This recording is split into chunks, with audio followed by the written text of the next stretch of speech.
There's housekeeping on the board.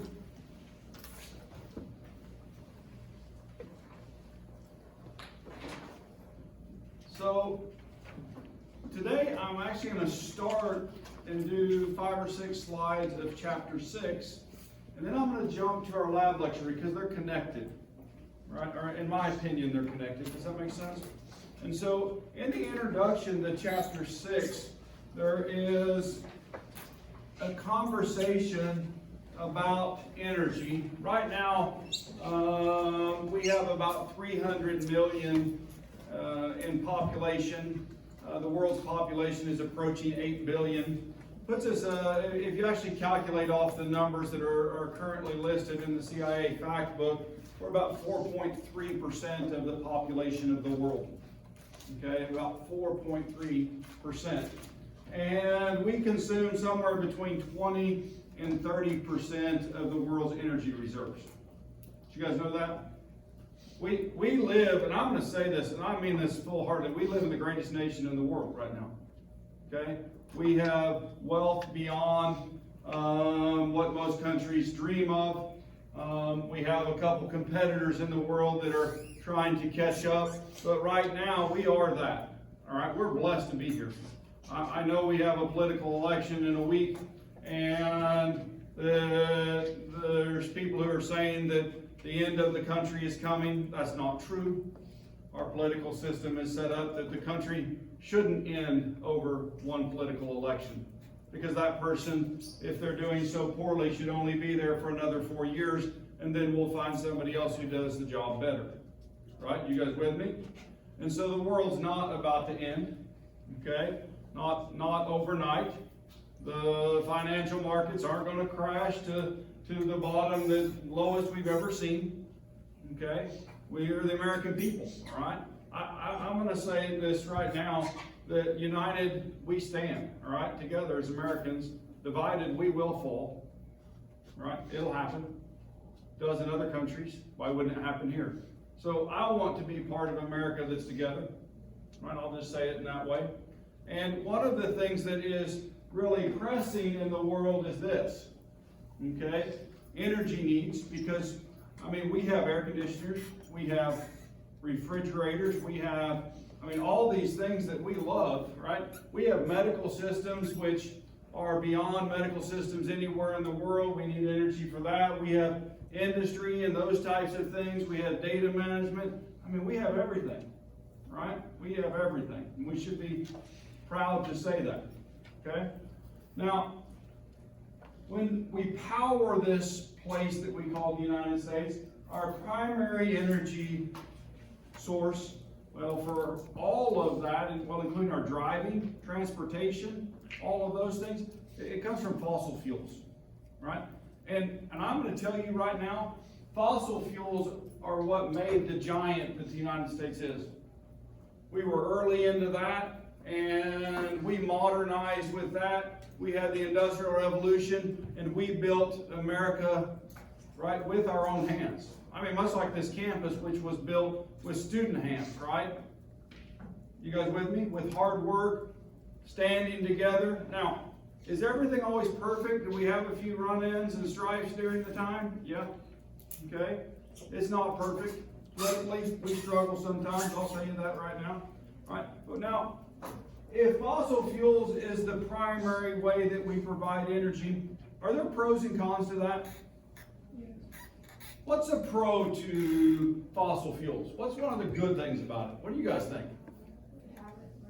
We have it right now. And we have infrastructure. You guys ever heard of infrastructure? It's all in place to make it convenient, right? How many gas stations are between here and Springfield? A lot, right? Is there ever, I mean, unless you just dumbly, don't stop at Saddlebrook because you think you got 15 more miles, right? Are you going to run out of gas between here and Springfield and Branson? It's not going to happen, is it? The infrastructure's there. You guys with me? Right. So that's a convenient thing about it. But what about price in comparison to other fuel systems? What about price for fossil fuels? It's cheap, right? It costs basically, no, not nothing, but it definitely is much less expensive than most other methods, right? What about risks? Are there risks with fossil fuel? What are they primarily? They're flammable, aren't they? So they can be a hazard in that way. Can they be carcinogenic?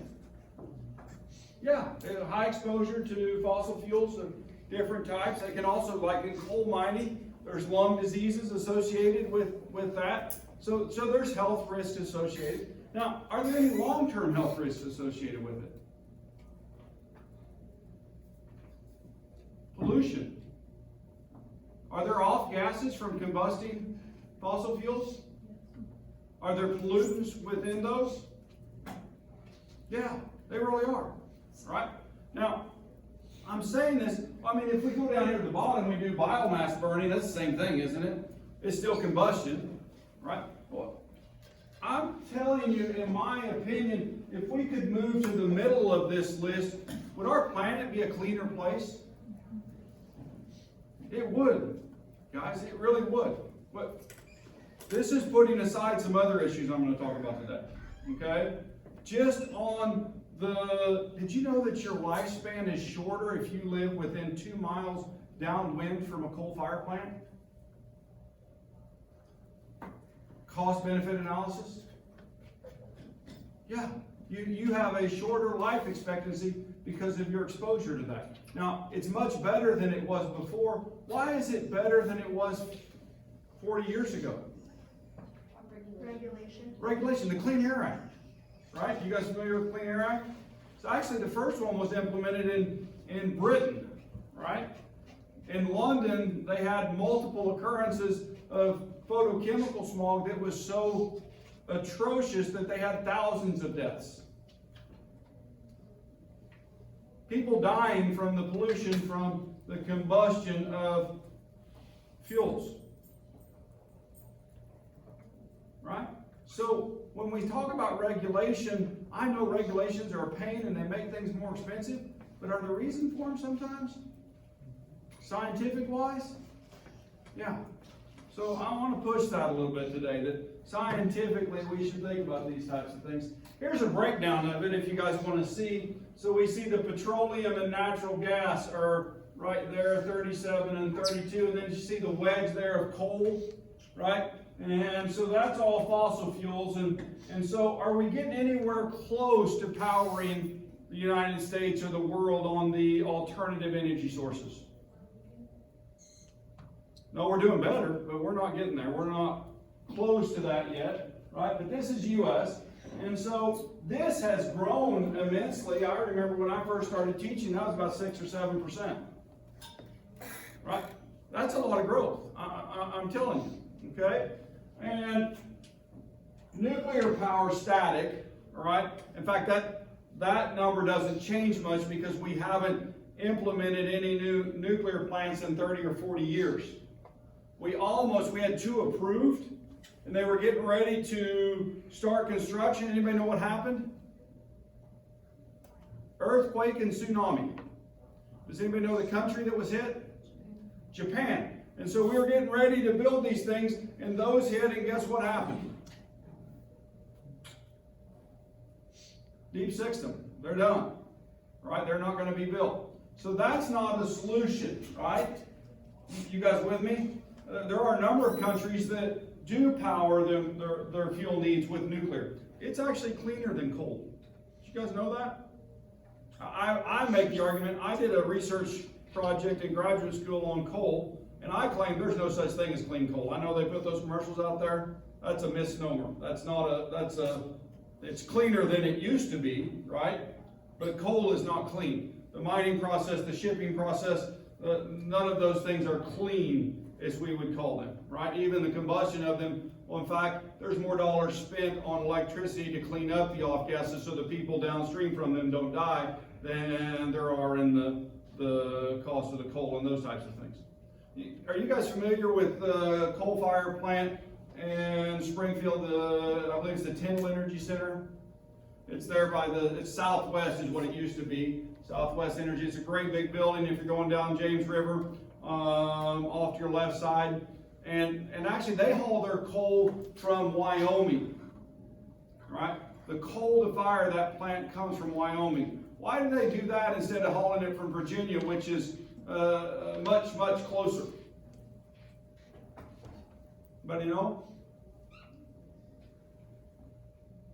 The coal from the East Coast is full of sulfur.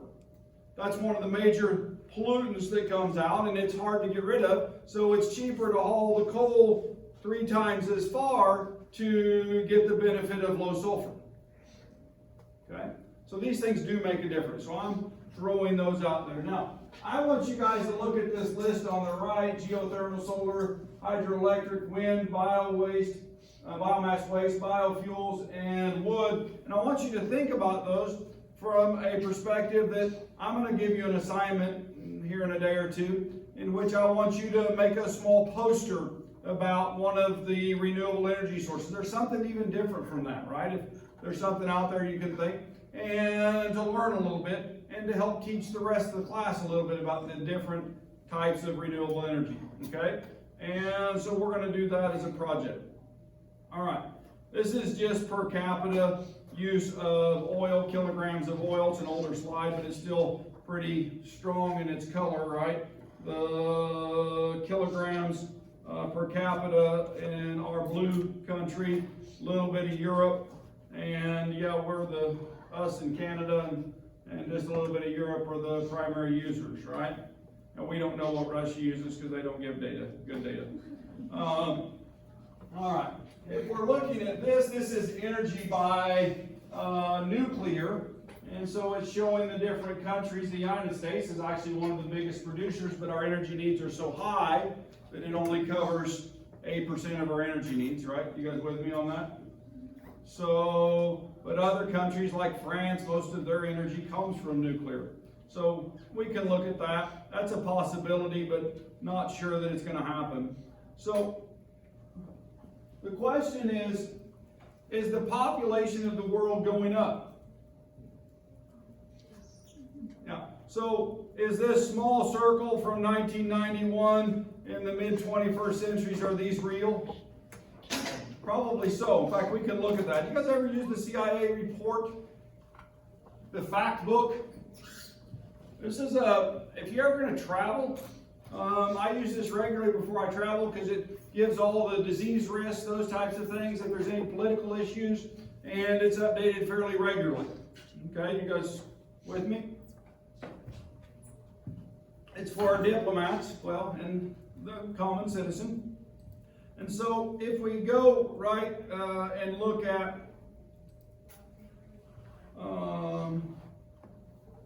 here's where I want to be. I started on the wrong spot. I want to look at the world first, right? And so here's the world. There it is. It's nice, right? A little bit of sarcasm. Wow. I want to go to people in society.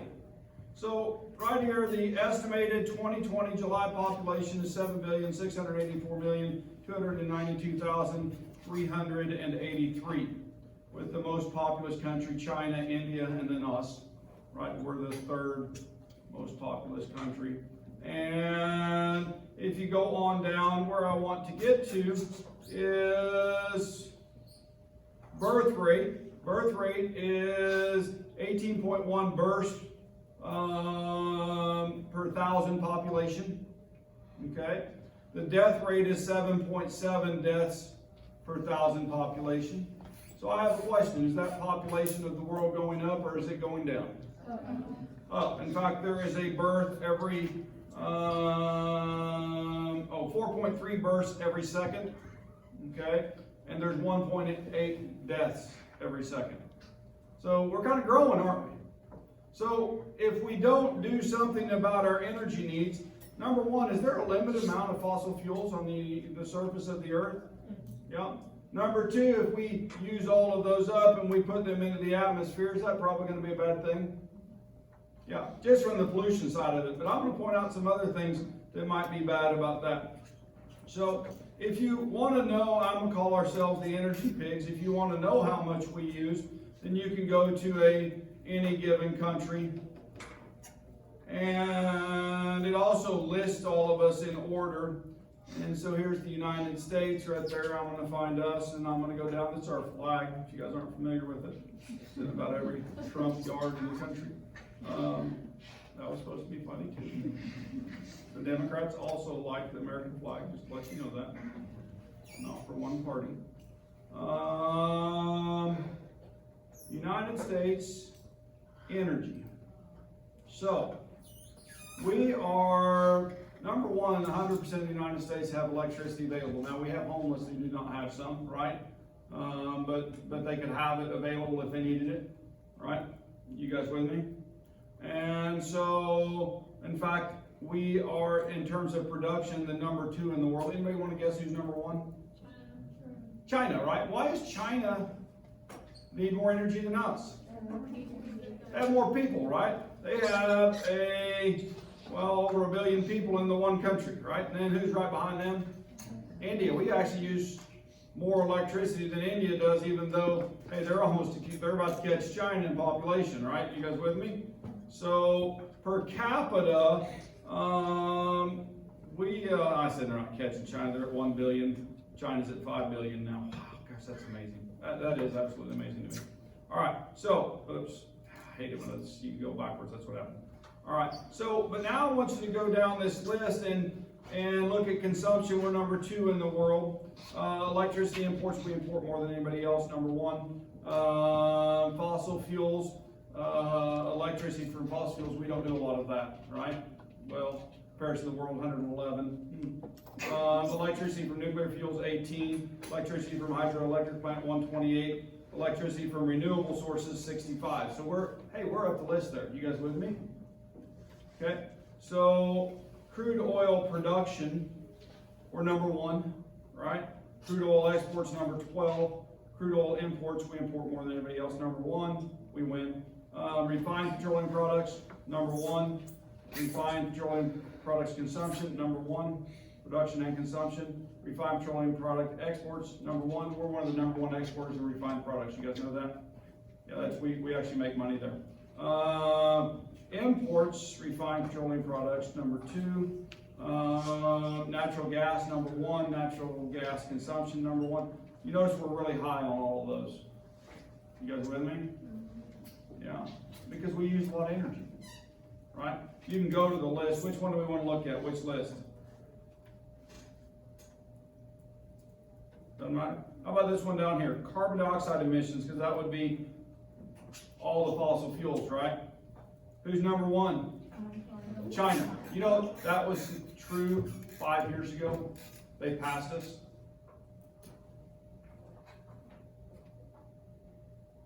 Yeah. So, now, are you going to blame all the problems of the world on China? No. And I'm going to ask you this. We live in a country, do we set the example or do we follow? Which would you like to live in? Which country? Someone that follows the rest of the world or someone that sets the example? I'd want to set the example, okay? That's just the way I look at it, all right? The United States invests more money in science than any other country in the world. Because why? We want to be on top. We want to lead. We want to keep our place, right, in the world. I'm not going to sugarcoat it or anything else, all right? Now, I'm not saying the people of the United States are any better than anywhere else in the world, okay? We just happen to be in the right country at the right time. That's what I look at it. Right? We're blessed. God blessed us. Interesting thought. If we go look at the lab that we're going to do this week. There it is. Couldn't find it in my bifocals. See, I have cool progressive glasses that make me able to see even though my eyes are getting old. Isn't that amazing? So, blessed country. Observation of greenhouse gases. This lab is about spectroscopy. And we're going to look at, well, 2 parts of the spectrum, okay, for this lab. And we're going to focus on the infrared and the visible, okay? Now, I want to talk about energy just a little bit, okay, associated with this, and electrons. If I have a molecule, around that molecule are electrons, and we're going to talk about the valence electrons right now, Okay? And so those valence electrons do bonding and those types of things.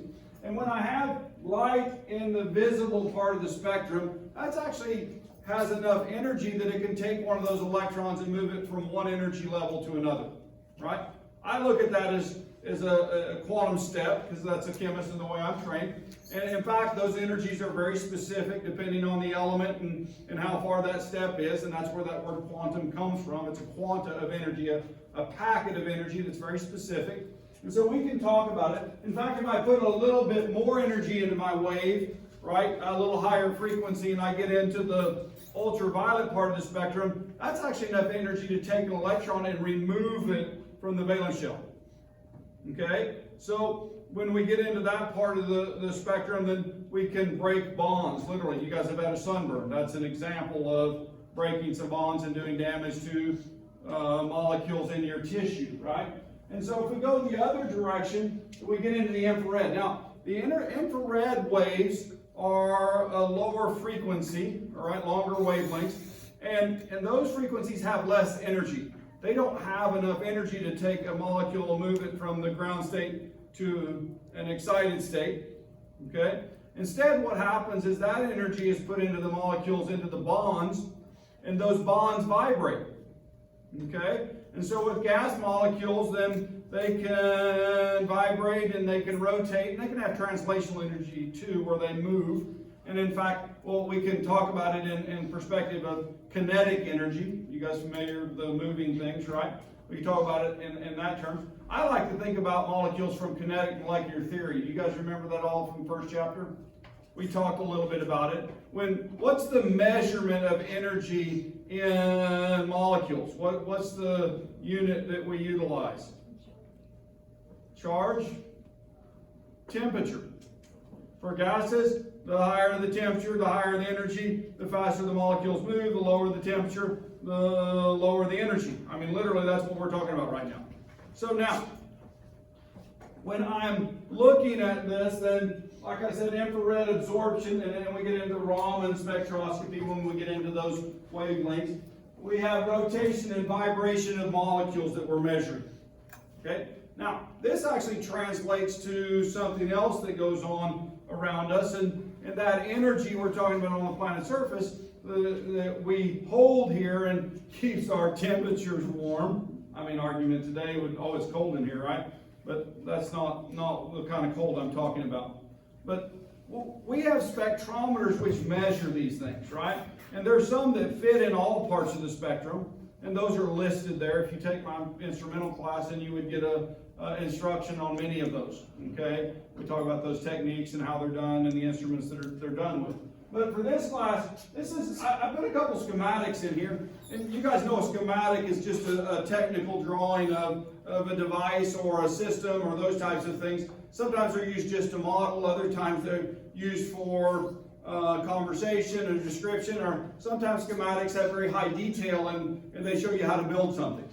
Okay, you guys with me?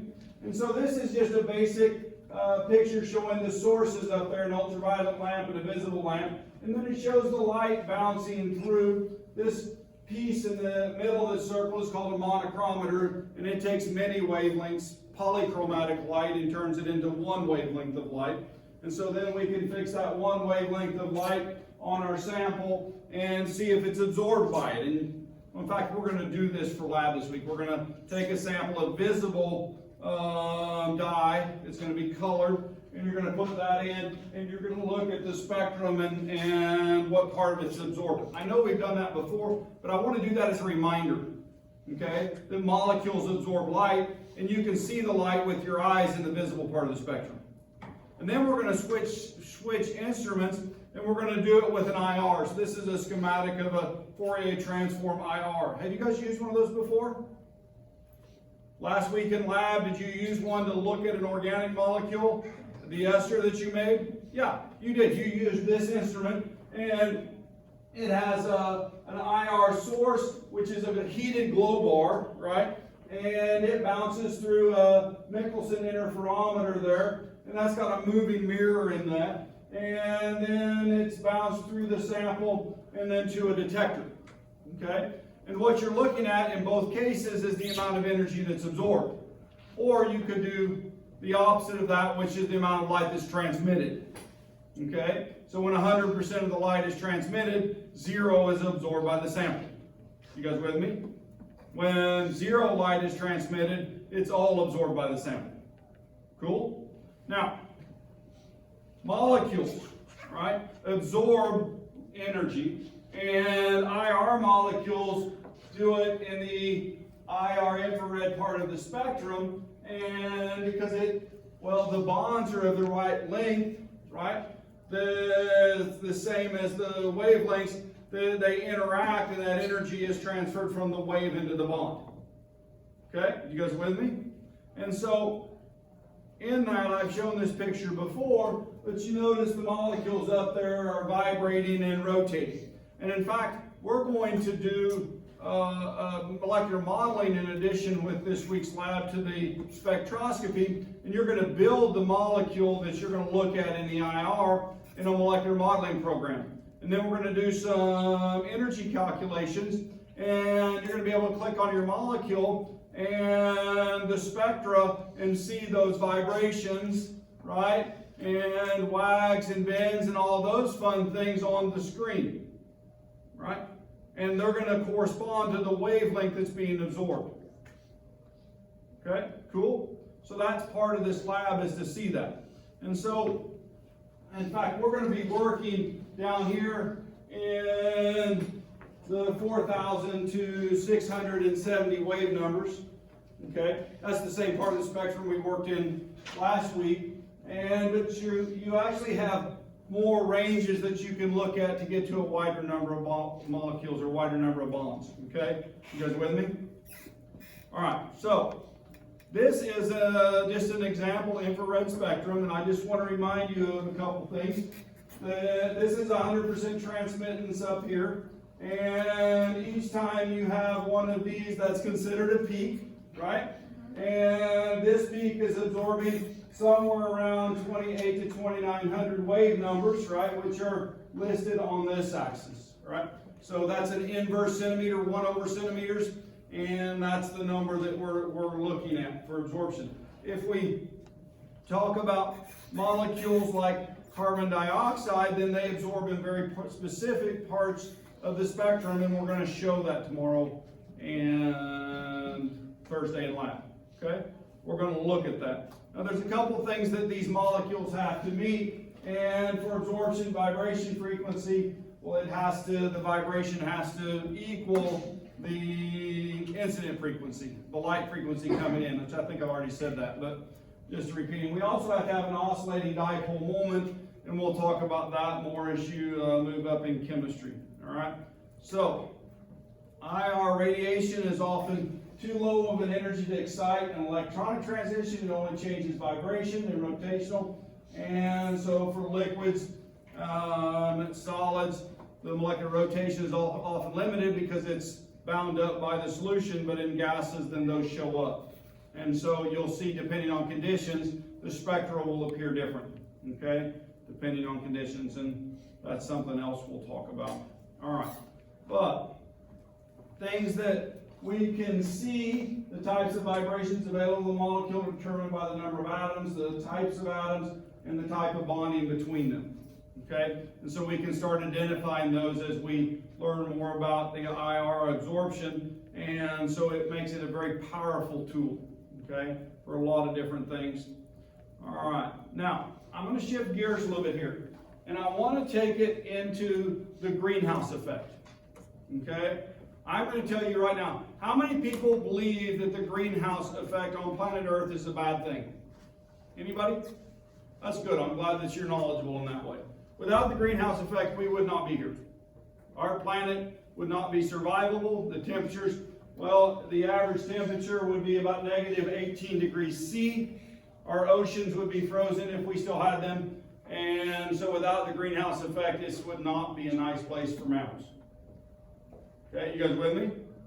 And so this natural effect, heat trapping gases, CO2, water, nitrous oxide, and methane, and other molecules, okay, they are a good thing. Right? You guys agree with that? All right? So normal greenhouse heating is good. Venus, right? What's the hottest planet in the solar system? Venus. Wait a minute, Mercury's closer to the sun. Doesn't have the gases that Venus has. Doesn't have the gases that Venus has. Mercury is about 430, give or take, give me 10 degrees there, okay? That's about 430 C, and Venus is about 470 C, even though it's a distance farther from the sun than Mercury is. It's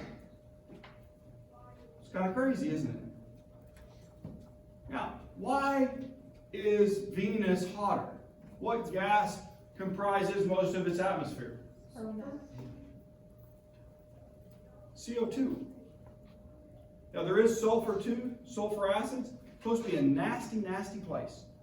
Okay? In fact, we have never landed humans have never landed a robotic device on the surface because it gets ate up before it gets there.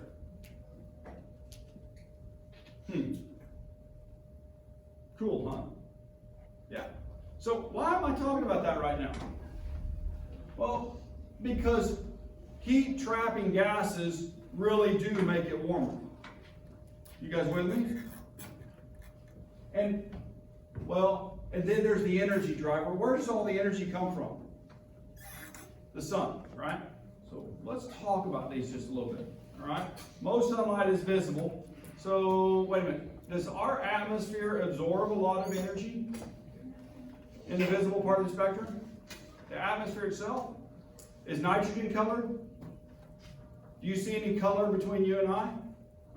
Is oxygen colored? No. So most of the light passes into the atmosphere, and well, let's look at that.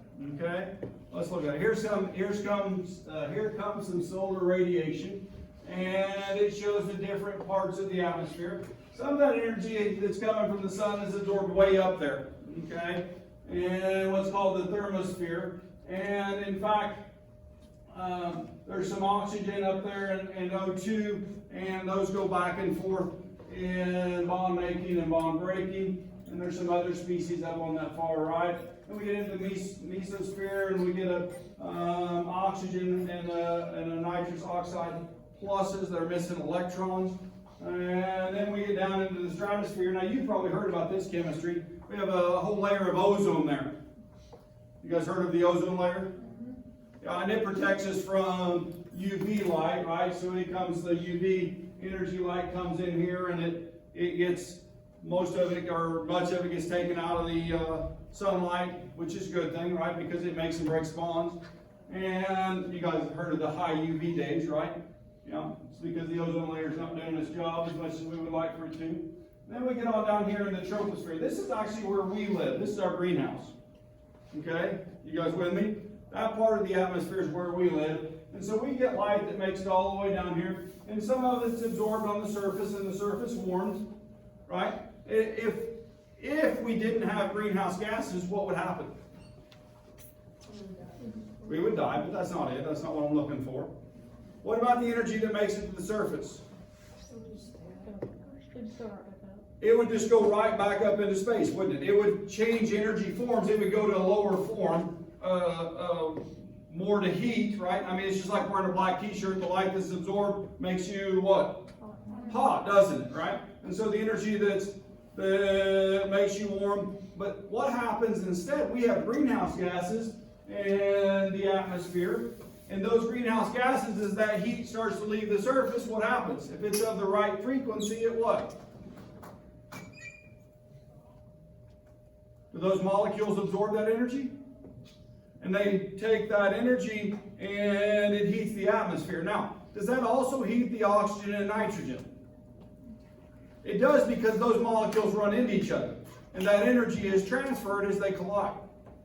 Okay? And so what happens is that the heat holding molecules, the greenhouse gases, hold some of that heat, and then they distribute it to the other molecules as the molecules diffuse through the atmosphere.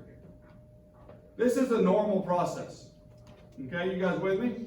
This is a normal process, and it's a good thing. Greenhouse warming is good. This is an energy balance done by Harris, I believe, who wrote my quant textbook. And so this is just showing the visible light coming in, and then it's showing the greenhouse gases absorbing some of that, and so on, right? And so it kind of gives an energy balance. If you'd like to look at that a little bit more, I'll let you, but it can be boring enough to put people to sleep when you just go looking at raw numbers, right? But what it's showing is that some of the energy remains here on the planet, okay?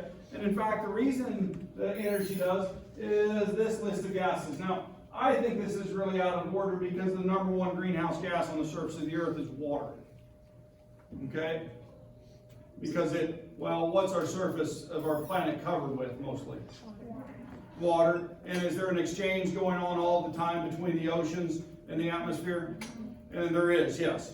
Okay. Now I have a question about water. If I raise the temperature a few degrees, does my water evaporate a little bit faster? Hold that thought. Okay. So, other things that go on, CO2, methane, CFC, and nitrous oxide, and tropospheric ozone. Now, I'm not talking about the ozone layer in the stratosphere, the one that protects us from UV light. I'm talking about ozone on this level. Is ozone good to have right here where we're at? No, it's not. It's part of photochemical smog. The bad stuff that you get from fossil fuel pollution, right, produces ozone and radical molecules which scavenge electrons and do really cool chemistry, but not very good to breathe. You guys with me? Okay, so throwing that out there. Now, this is residence time for these molecules in the atmosphere, and this is increased since the pre-industrial times to today. Okay, so starting at the Industrial Revolution and coming forward, we've seen an increase in CO2, methane, CFCs, nitrous oxide, and tropospheric ozone. Huge amounts. Now, when you're talking about the entire atmosphere, is that a pretty big bubble? To go all the way around the planet Earth? It is, isn't it? That's a huge bubble. Think about that, right? So, actually, I want to jump to a different slide. I want us to jump to this one. This is how the bubbles changed. Right here is 1800, 1900, 2000. This is the bubble.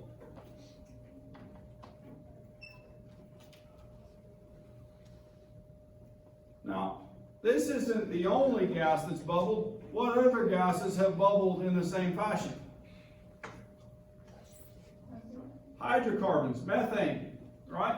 Are other hydrocarbons in the atmosphere too? Propane? Oh yeah, right? And those molecules have also gone up in concentration. All of those are strong absorbers of light in the infrared part of the spectrum. That's what makes them a greenhouse gas. Now, I have a question. If you increase the thickness of the blanket on the bed, right?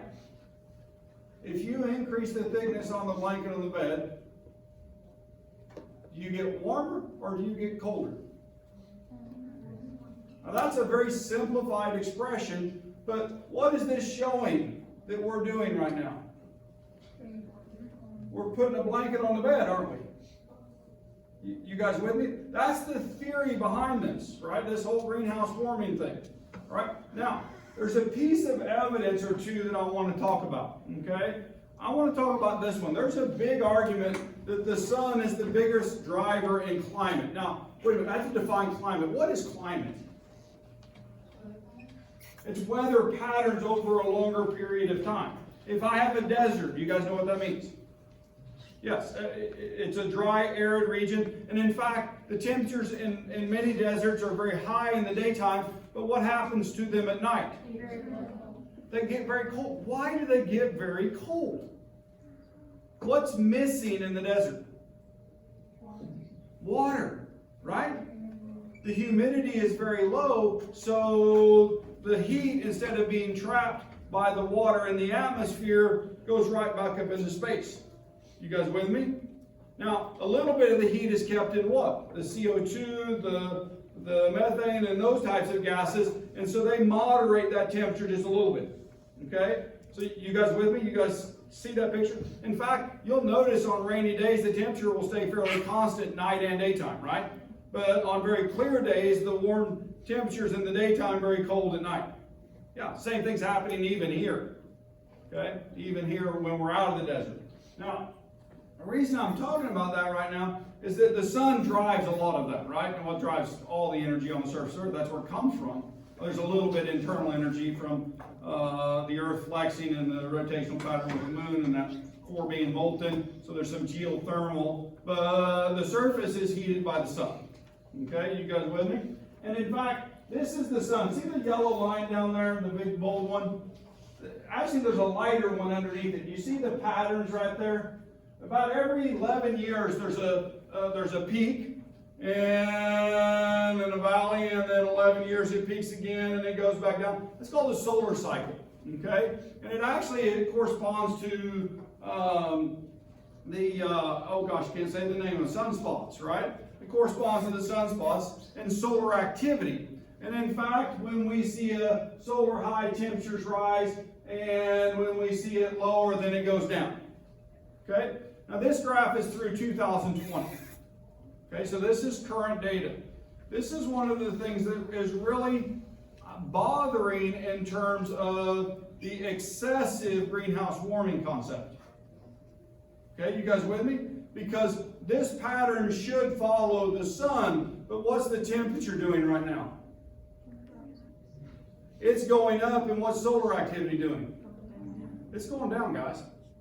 And so this is true evidence that our extra blanket is making our bed just a little bit warmer.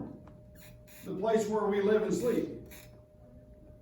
Okay? Now, I'm not a doomsayer and that it's going to end the world tomorrow. Okay? And in fact, I'm a scientist, and from a scientific perspective, we've got an issue here, and there's some data which suggests we might ought to start making some changes. All right? And when we start looking at energy production, can a new way to produce energy actually create jobs? Can it have other benefits besides, well, maybe fixing this? Can it make polluting lower? It can it? Right? And so instead of going backwards and reducing regulations on coal fire plants and those types of things, invest that into the future, right? Your future. Your kids' future. Right? We want to leave this place a better place. We want to be the example, don't we? Yeah. So when we start looking at this, and we look at the other parts of the world that are being affected by this, then we can start looking at the oceans. Now, how much of the planet's surface is covered by oceans? Is it a massive amount of water? Yeah, the water's warming too. You guys realize that. But there's another phenomenon that's going on, and what's really crazy is water gets warming, the gas carrying capacity goes down. Right? This is a known fact. You have a lower gas carrying capacity as it warms. And so if I'm looking at this, and I still see, because the concentration has gone up in the atmosphere so much, that the concentration of CO2 gas in the ocean has gone up extraordinarily too. Okay? And so at the same time, if CO2 goes into water, there's a reaction that happens. Okay? And so that reaction that happens, it actually makes water able to store more gas. Oops. Yeah, I should put that wire on there, but I need plus H2O. And that makes H2CO3. This is called carbonic acid. Okay? And so that green line down there is the carbonic acid line, because it's causing the pH to become more acidic. Anybody know what that's doing to coral reefs? It's making them brittle. And the coral's having a much tougher time surviving in the warmer water with brittle shells. And so we're killing our coral reefs. That's where most of the life on Earth is produced. Okay? This is a real thing. Documented by oceanographers. It's kind of scary. Okay? So we can look at just a temperature graph and a CO2 graph and we say, oh, it's not a big deal. We can ignore it. We can call it a political thing. All right?